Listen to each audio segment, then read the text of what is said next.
안녕하세요. 마이웨이입니다. 보시는 것처럼 암호화폐 시장이 좀 추가적인 하락이 나오면서 특히 이 비트코인 같은 경우가 보시는 것처럼 25.2K 그러니까 초반까지 좀 떨어졌고, 그리고 어제 한때는 또 25K가 무너져가지고 24.9K까지도 찍기도 했어요.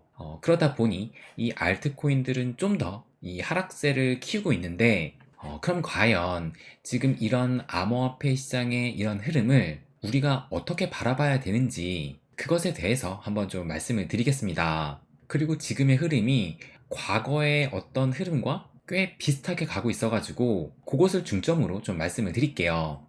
그럼 먼저 요것을 한번 보시게 되면, 뭐 제가 요거를 꽤 자주 보여드렸었는데, 지금 이제 2023년은 어떤 해인지 보게 되면, 2022년 한 해 동안 이렇게 대폭락장이 나온 이후로 올해는 어느 정도 회복을 하면서, 여기 이 3번의 그린 영역은 축적의 해다라고 말씀을 드렸어요.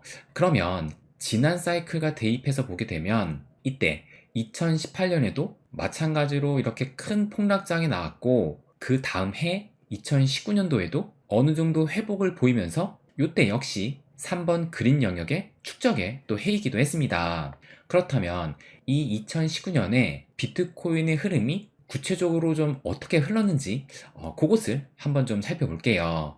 그러면 이 차트를 한번 보시게 되면, 보시는 것처럼 이게 2019년 1월부터 2020년 1월이니까 이 부분이 2019년 비트코인의 흐름이라고 볼 수가 있습니다. 그럼 2019년 1월부터 보시게 되면, 이때 역시 2019년 1월에도 그 이후로 이렇게 상승을 하더니만, 요 절정이 언제냐면 대략적으로 2019년 한 6월 말 요때 연중 최고점을 찍고, 그 이후로는 이렇게 하락을 했다라는 것을 알 수가 있어요. 그렇다면 올해 움직임이 어떤지 그것도 한번 보게 되면, 보시는 것처럼 올해 2013년 시작을 대략적으로 한 16K, 그러니까 거의 한 바닥쯤에서 시작을 해가지고 그 이후로 쭉 상승을 해서 올해 4월에 31K를 처음 찍긴 했지만, 그런데 올해 연중 최고점은 언제냐면 그 이후로 이렇게 하락을 하다가 다시 이 블랙록이 현물 비트코인 ETF를 신청을 했다라는 요 소식이 전해지면서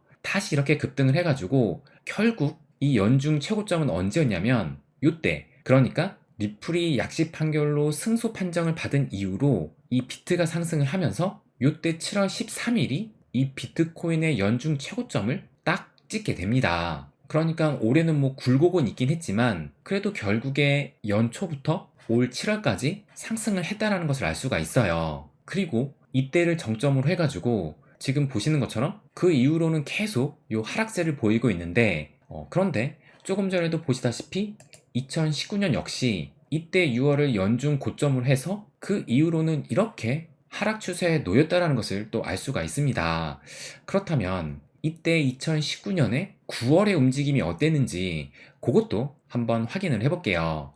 그러면 좀 더 확대를 해가지고 이제 이 부분이 9월부터 여기가 10월이니까 이 부분이 9월의 비트코인 흐름이라고 볼 수가 있는데, 보시는 것처럼 이때 이 비트코인이 좀 큰 폭으로 하락이 나왔다는 것을 알 수가 있습니다. 그런데 이때가 이 하락의 첫날에 3% 정도 하락을 하더니만 그 이튿날에는 무려 11.8%나 하락을 했어요. 그리고 그 이후로도 뭐 1%, 또 그 다음날에는 4% 하락을 하면서 이때 4일 동안만 보시게 되면 21%, 그러니까는 20%가 넘는 뭐 이 정도면 폭락이 나왔다라고 볼 수 있을 것 같습니다. 그러니까 2019년 9월 역시 장이 좀 매우 안 좋았다는 것을 알 수가 있는데, 그러면 이렇게 큰 폭이 나온 이 2019년 9월에 과연 무엇 때문에 이렇게 큰 폭락이 나왔느냐, 그것도 한번 체크를 해볼게요. 그러면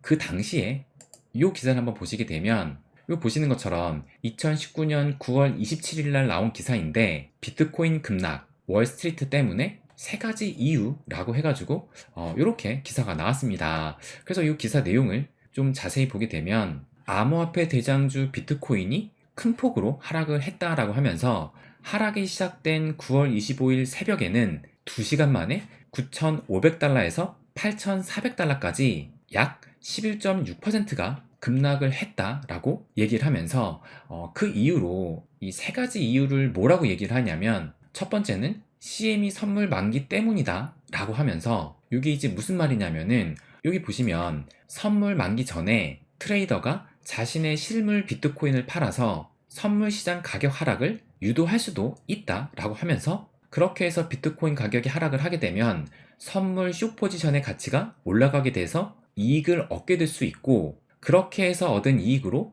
가격이 내려간 비트코인을 다시 살 수 있게 되는 것이다 라고 얘기를 합니다. 그래서 그 첫 번째 이유로는 이 CME 선물 만기 때문이다 라고 얘기를 하고, 또 두 번째 이유로는 이 비트맥스 거래소의 출금 정책 때문이다 라고 얘기를 하면서, 지금에는 이 비트맥스 거래소의 시장 점유율이 좀 크게 낮아지긴 했지만, 이때 2019년도만 해도 뭐 비트코인 선물 거래소 하면 이 비트맥스가 거의 뭐 최정상위에 있었던 것으로 제가 지금 기억을 해요. 그런데 이 암호화폐 선물 거래소인 이 비트맥스에서 이때 9월 25일에 동시에 많은 비트코인이 인출이 되었기 때문에 급락이 나왔다라고 지금 추정을 하고 있고, 또 다른 이 마지막 이유로는 여기 보시면 벡트의 부진 때문에 라고 해가지고, 이 코인을 지금 꽤 오랫동안 하신 분들은 아마 이 벡트 거래소를 기억을 하실 겁니다. 그래서 이 2019년 9월에 암호화폐 선물 거래소인 벡트를 출시를 했었는데, 그런데 이 벡트 거래소가 출시를 하기 전부터 좀 상당한 그 기대감이 또 형성이 되기도 했습니다. 왜냐면 이것을 한번 보시게 되면, 이것도 마찬가지로 2019년 9월 7일이니까 9월 초쯤에 나온 기사인데, 벡트 거래소가 초대형 호재인 이유라고 해가지고 이런 글이 또 올라오기도 했어요. 그래서 이 초대형 호재인 그 주된 이유가 뭐였냐면은, 이것을 보시는 것처럼 이 벡트 거래소에 참여 기업이 뉴욕 증권거래소의 모기업인 IC, 그래서 이 IC 마크가 있고, 그리고 또 마이크로소프트, 또 스타벅스, 또 보스턴 컨설팅 그룹 해가지고, 어떻게 보면 이 2019년도만 해도 정말 거물급 이런 대기업이 참여하는 거래소가 생긴다라고 해가지고, 이것이 이 암호화폐 시장에 엄청난 호재다라는 이런 말들이 상당히 또 컸던 것도 사실입니다. 그런데 이 기사를 다시 보시면, 그래서 결국에는 이 벡트 거래소가 9월 23일 첫 거래를 개시를 했는데, 그런데 기대와 달리 이 거래량이 저조했던 거예요. 그러다 보니 그 기대감이 좀 사라지면서 좀 실망 매물이 나왔다라고 보고 있는 건데, 그런데 지금 이 세 가지 이유를 보시게 되면 전부 다 그 이후에 뒤에 이렇게 이 물음표가 붙었다라는 것을 알 수가 있습니다. 그러니까 이 세 가지 이유도 뭐 명확한 이유라기보다는 추측성 이유였던 것이고, 지금 시점에서 봐서는 뭐 지금 이런 이유들이 딱히 뭐 큰 악재라 보기에는 좀 갸우뚱한 것도 사실이기도 해요. 그렇다면 지금의 하락은 왜 나왔을까? 그것도 한번 체크를 해보면, 이 기사를 보시게 되면, 이게 이제 오늘 오전 7시에 나온 기사인데, 미 증시 랠리에도 비트코인이 25,000달러가 붕괴한 진짜 이유 해가지고, 먼저 어제 이 미 증시는 이걸 보시는 것처럼 상당히 또 분위기가 괜찮았습니다. 그래서 아마존 같은 경우가 3.5%나 상승을 했고, 메타도 3.2%, 이 테슬라는 무려 10%나 상승을 했어요. 그래서 나스닥 전반적으로는 약 1% 정도 상승을 하면서 비교적 분위기가 좋았는데, 이 비트코인은 한때 25,000달러가 살짝 또 붕괴가 되기도 했습니다.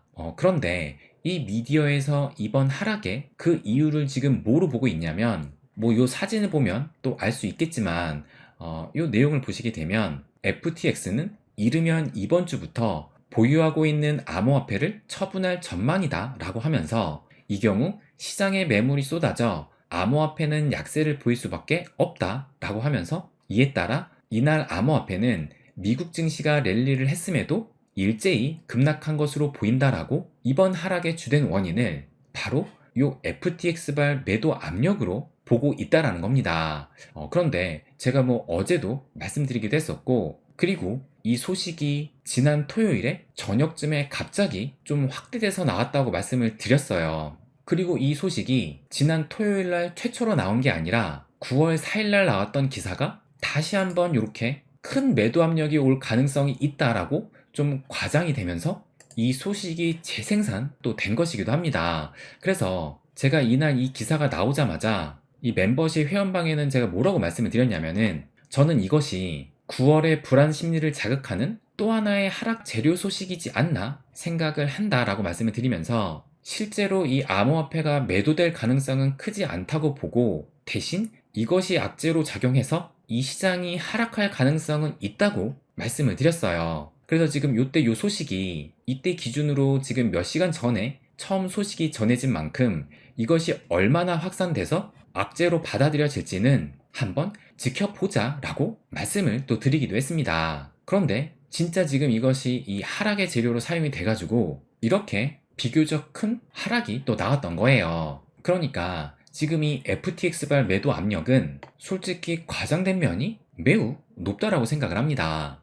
그러니까 제가 드리고 싶은 말씀은 이 2019년에도 이때는 무려 4일 동안 마이너스 22%가 하락을 했는데 이때도 뚜렷한 하락의 원인이 있었다라기보다는 추측성 이유들로 하락을 했던 것이고, 그리고 지금 역시도 이것이 진짜 암호화폐의 위기이고 그리고 악재가 터졌다라기보다는 의도적인 이 불안 심리를 자극을 해서 하락을 좀 유도했다라고 생각을 합니다. 그러니까 딱히 떨어질 이유가 아닌데 이 시장이 지금 공포에 휩싸였다라는 거예요. 그렇다면 지금 이 가격이 하락을 했다라는 것은 누군가 대량으로 물량을 던졌다라는 것인데, 그렇다면 과연 이 물량을 개인이 던졌을까요? 당연히 여러분도 생각하시겠지만 고래나 세력이 물량을 던지면서 그것을 본 개인이 지금 패닉을 해서 더 큰 하락세를 좀 키우고 있다라고 저는 생각을 합니다. 그래서 실제로 어제 영상에 지금 어떤 댓글이 달렸었냐면 11시간 전에 이 암호화폐 시장이 지금 계속 하락을 하니까 안녕히 계세요? 다 팔고 갑니다. 나머지 홀딩 있던 20만 개도 안녕 하면서 마이너스 30%?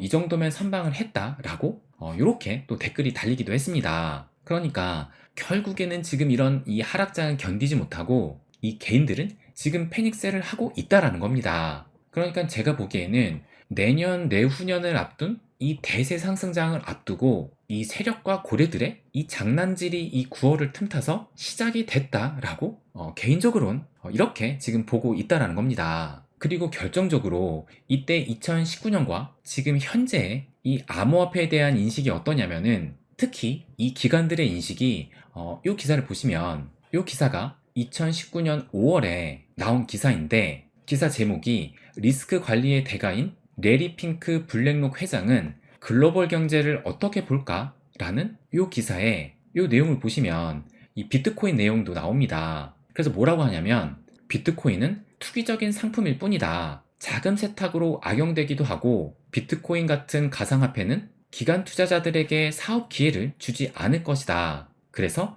앞으로 수요가 많아질 것으로 보지 않는다 라고 이 블랙록의 레리 핑크가 이렇게 얘기를 하기도 했던 때입니다. 그런데 지금 시점은 이 기사를 보시게 되면 이미 여러분도 지금 수차례 들으셨겠지만 올해 7월에 이 블랙록의 레리 핑크가 비트코인은 국제적인 자산이다 라고 얘기를 했었고, 또 이 기사를 보시게 되면 이것도 올해 7월 15일 날 나온 기사인데 이 레리 핑크가 암호화폐는 다른 자산과 차별화된 가치가 있다 라고 언급을 하기도 했어요. 그러면서 추가적으로 뭐라고 얘기를 했냐면 국제적인 암호화폐 상품을 얘기를 하면서 이는 블랙록이 암호화폐에 큰 기회가 있다고 믿는 이유이며 암호화폐에 대한 관심이 점점 더 커지는 이유이기도 하다 라고 말을 했고, 또 결정적으로 이 블랙록이 투자를, 그러니까 암호화폐 투자를 대중화할 책임이 있다고 생각한다 라고 이렇게 이 레리 핑크가 어떻게 보면 좀 과감한 발언을 하기도 했습니다. 그러니까 이때 이 2019년도의 시장과 현재 이 2023년의 이 시장은 완전히 또 달라졌다는 겁니다. 그래서 지금 어제의 하락으로 또 많은 분들이 힘들어하고 계실 것 같은데, 그런데 2019년에도 보시는 것처럼 3%의 하락이 나오고 그 다음날 무려 11%나 또 폭락이 나왔어요. 그렇다면 이번에도 지금 어제가 대략적으로 한 2% 정도 이 비트코인이 하락을 했는데 이번에도 마찬가지로 이때처럼 한 번에 좀 더 큰 하락이 나올 수도 있을 겁니다. 어차피 세력과 고래들이 지금 이 시장을 조종하고 있기 때문에 이들이 아직 더 팔 물량이 있다라면 충분히 또 추가 하락이 있을 수도 있을 거예요. 그래서 만약에 지금 뭐 추가적인 하락이 또 두렵다라면 지금이라도 팔고 떠나는 게 맞다고 생각을 하고, 그게 아니라 뭐 조금 전에도 보셨지만 이 2019년과 완전히 달라진 이 암호화폐 시장을 앞으로도 또 달라질 것이라 생각을 하고 이 시장을 믿는다라면, 혹시 모를 또 이런 큰 하락을 어떻게든 나의 기회로 만들려는 그런 고민을 좀 해야 하지 않을까 생각을 합니다. 네, 그럼 오늘은 여기까지 하겠습니다. 항상 제 이야기 끝까지 들어주셔서 감사드립니다. 부자가 되는 길, My Way.